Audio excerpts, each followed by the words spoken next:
법의 위법, 알쏭달쏭한 현장, 놓치기 쉬운 생활 속 법률 시원하게 풀어드립니다. 히어로의 사건 수첩!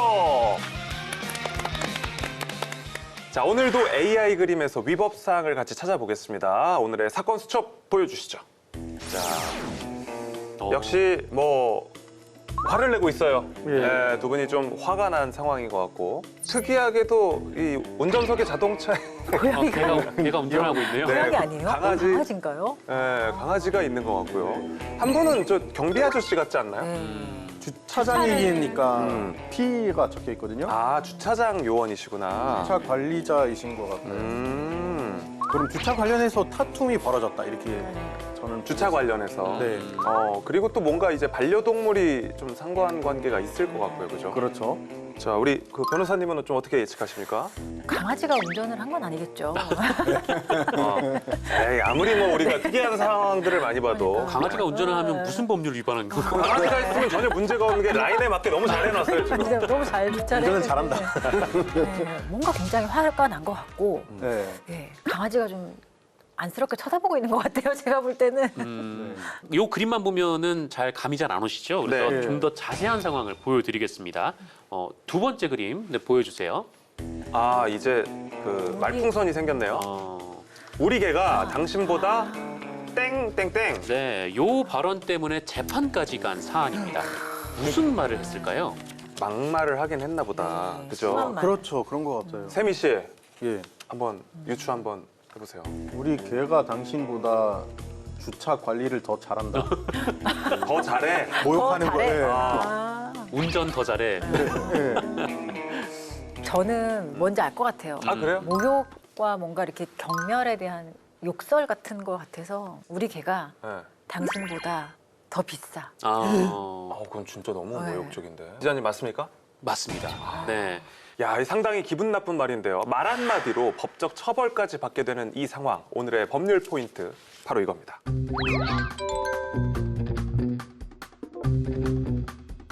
네, 오늘 법률 포인트는 넌 내게 모욕감을 주었어. 네, 모욕죄입니다. 기분 나쁜 말을 듣고 기분 좋을 사람이 아무도 없겠죠. 그렇죠. 네, 특히나 지금 상황처럼 젊은 사람에게 당신보다 우리 개가 더 비싸다. 대체 어떤 상황에서 저런 말이 나오게 된 건가요? 이 관련된 사건이 있는데요. 지난 2024년 7월에 이 김해시의 한 주차장에서 벌어졌던 일입니다. 70대 주차 관리원 분이 이 시동이 켜진 차량을 발견하고 공회전 금지를 얘기를 하면서 시동을 꺼달라라고 당부를 했는데요. 그런데 차에 있던 20대 여성이 이 주차 관리원에게 개가 차에서 혼자 있다가 죽으면 어떻게 할 거냐? 보상해 줄 거냐? 우리 개가 당신보다 더 비싸다. 라는 말을 했습니다. 야, 내가 개보다 못하다. 기분 나쁜 말을 들었다고 다 모욕죄에 해당하는 거는 아닐 것 같은데 네. 어때요? 모욕죄의 어떤 그 요건을 보면 공연이 사람을 모욕했을 때 성립하는 범죄인데 제일 먼저 공연성이라는 게 있어야 돼요. 공연성은 한마디로 불특정 다수가 들을 수 있는 상태, 귓속말을 한다든지 서로 1대1 채팅 대화를 한다든지 이런 데서는 모욕죄가 성립할 수 없어요. 이건 바로 공연성이라는 요건 때문에 그렇고요. 또 하나는 모든 표현이 그냥 기분 나쁘다고 다 모욕죄가 되는 게 아니라 사람의 어떤 사회적 가치, 사회적 평가를 저하시킬 만한 그런 표현이 있어야지만 모욕죄가 성립을 합니다. 그러면요, 모욕죄는 공개된 장소에서 여러 명이 들어야만 이렇게 처벌할 수 있어요? 만약에 제가 없는 자리에서 누군가가 제 뒷담화를 하면 그 전에 들었을 때 기분이 나쁠 그것도 텐데 공연성은 있다고 봐야 되는 거예요. 뒷담화를 했지만 그게 세미에 대한 얘기를 했다라고 하고 또 그 상황에서 많은 사람들이 들었다고 한다면 내가 그 현장에 없었어도 모욕죄가 될 수 있어요. 내가 반드시 있어야만 하는 건 아니에요. 그렇죠. 네. 실제로 이 사건 같은 경우에도 네. 결국 이제 재판까지 갔는데요. 주변에 다른 주차 관리원 분들도 계셨고 또 다른 주차장 손님들도 계셨다라고 합니다. 그래서 재판에서 이 여성에게 모욕죄가 적용이 돼서 벌금 150만 원이 선고가 됐다고 합니다. 그렇군요. 이게 뭔가 사회적 평가를 훼손할 만한 경멸적 표현이라고 맞아요. 하셨는데 이게 또 좀 애매하잖아요. 네, 대체 어떤 건지 퀴즈를 통해서 우리가 좀 함께 알아보는 시간 가져보도록 하겠습니다. 자, 잘 들어보세요. 이 중에서 모욕죄에 해당하는 거를 골라주시면 되겠습니다. 네. 자, 1번. 단체 채팅방에서 동료에게 야비한 사람이라고 한 경우. 네. 2번 출동한 경찰에게 약간 혼잣말처럼 아이 18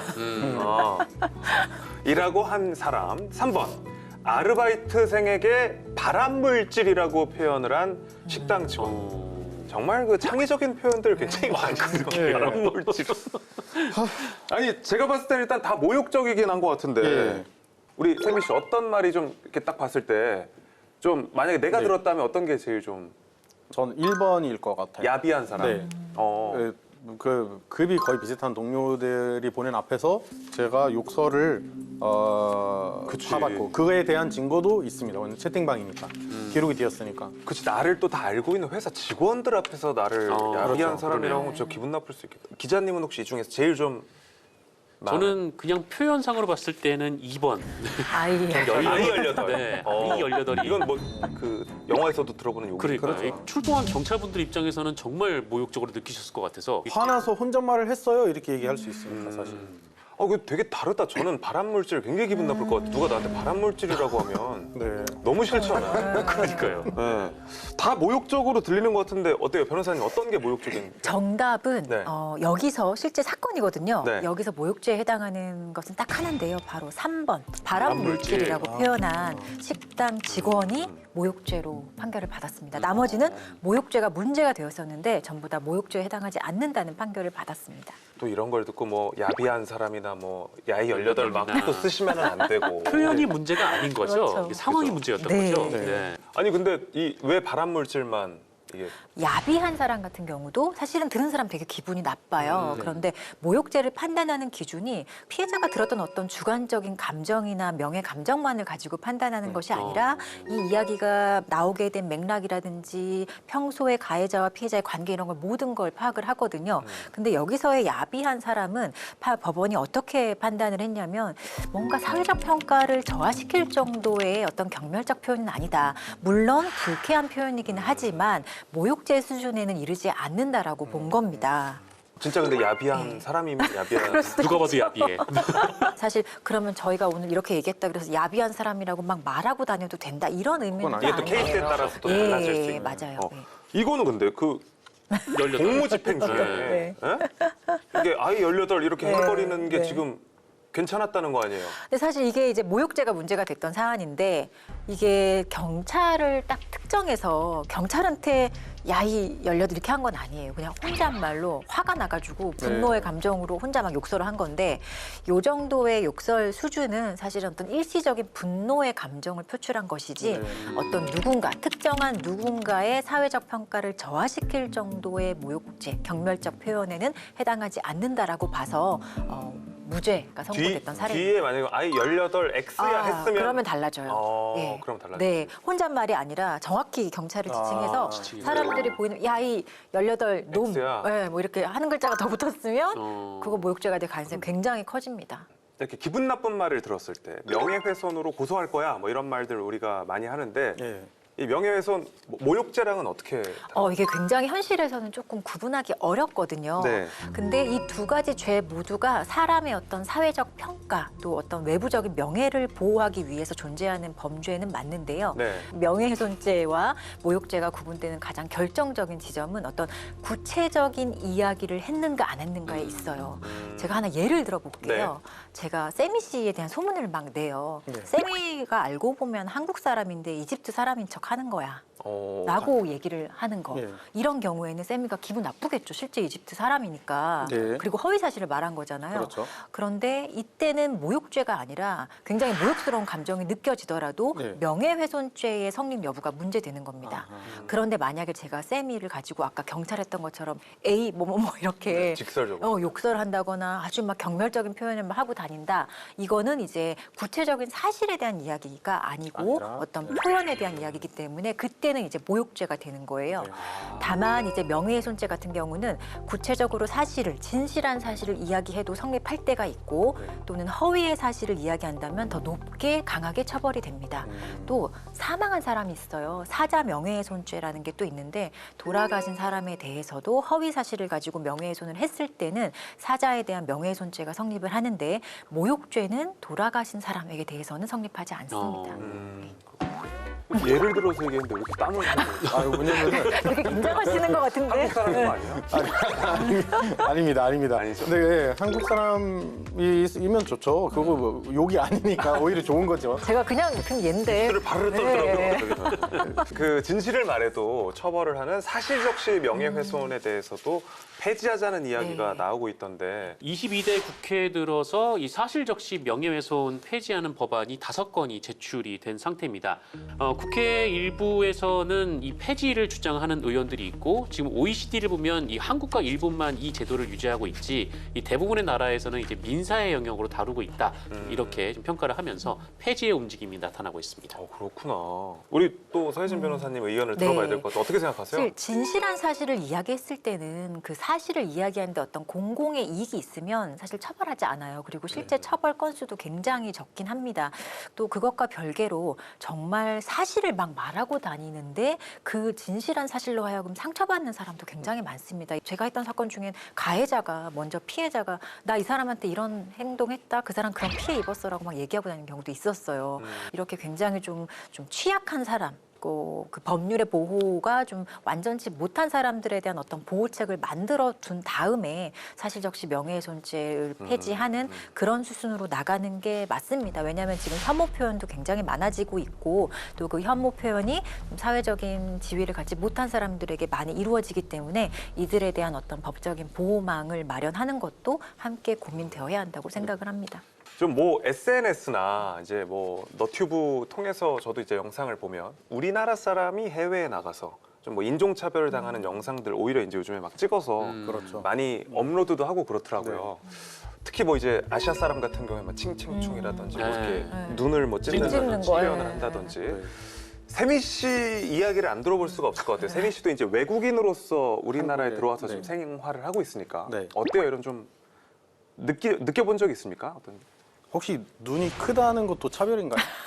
좋은 것 같은데. 좋은 건가요? 저는 말이 어렵다. 이거 그 많이 들었거든요. 그 눈이 좀 눈이 크시네요, 눈이 이렇게요? 크다, 크시네요. 근데 그거는 긍정적인 의미. 세미 씨가 기분이 나쁘진 않았죠.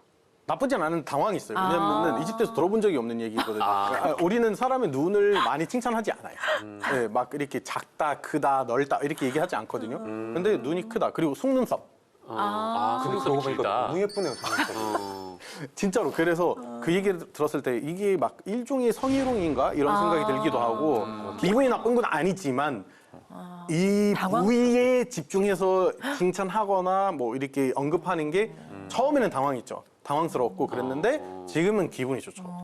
자, 마지막으로 이 모욕죄에 대해서 우리가 좀 더 알아야 할 거나 또 만약에 우리가 반대로 피해를 당했다면 어떻게 대응해야 할지도 좀 네. 짚고 가면 좋을 것 같아요. 네, 모욕죄 피해는 사실은 언어적인 표현뿐만 아니라 요즘에는 비언어적인 방식으로도 굉장히 많이 이루어집니다. 대표적인 게 사진을 합성하는 거예요. 최근에 뭐 그런 사건이 있었어요. 유튜브의 썸네일인데 누군가의 사진 얼굴하고 강아지의 모습을 합성한 뭐 그런 게 모욕죄가 되느냐 여부가 그 문제가 된 사건이 있었거든요. 근데 어쨌든 법원의 이제 기본적인 태도는 모욕죄는 언어적인 방식뿐만 아니라 비언어적인 방식으로도 가능하다라고 보고 있거든요. 그래서 어떤 경우이든지 간에 모욕죄 피해를 입었다라고 생각을 하시면 관련된 자료를 잘 가지고 계시는 게 최고입니다. 뭐 비언어적인 것들은 이제 요즘에 캡처나 저장을 통해서 일단 내가 저장해둘 수 있고 만약에 모욕적인 언사를 들었다라고 한다면 현장을 직접 녹취하지 못했더라도 주변에 있었던 사람의 증언이라든지 그 사람들의 어떤 진술서 이런 것들을 확보한다면 충분히 피해를 입증할 수 있기 때문에 그런 경우에는 그런 증거들을 잘 모아서 경찰에 신고하면 피해 구제를 받을 수 있습니다. 내가 느끼는 모욕은 남에게도 모욕적이겠죠. 정당한 비판을 넘어선 모욕적인 표현은 지양해야겠습니다. 자, 히어로의 사건 수첩 정상근 기자의 단어장으로 마무리하겠습니다. 네. 남에 대한 모욕, 나에게도 오욕으로 하겠습니다. 준비 많이 하셨네요. 제가 봤을 땐 내년 여름이나 가을쯤에는 네. 출간 가능할 것 그러니까요. 같아요. 네. 아 이거를요? 네, 네. 단어장 뭐. 제가 봤을 땐 올해 여름이 오기 전에 내년 여름이 오기 전에 다 떨어질 것 같습니다. 해마다 하나씩 이렇게 나오다 보면 진짜로 네. 충분합니다. 네. 아, 아니, 충분합니다. 너무 좋아서요. 아, 네. 감사합니다. 네. 네.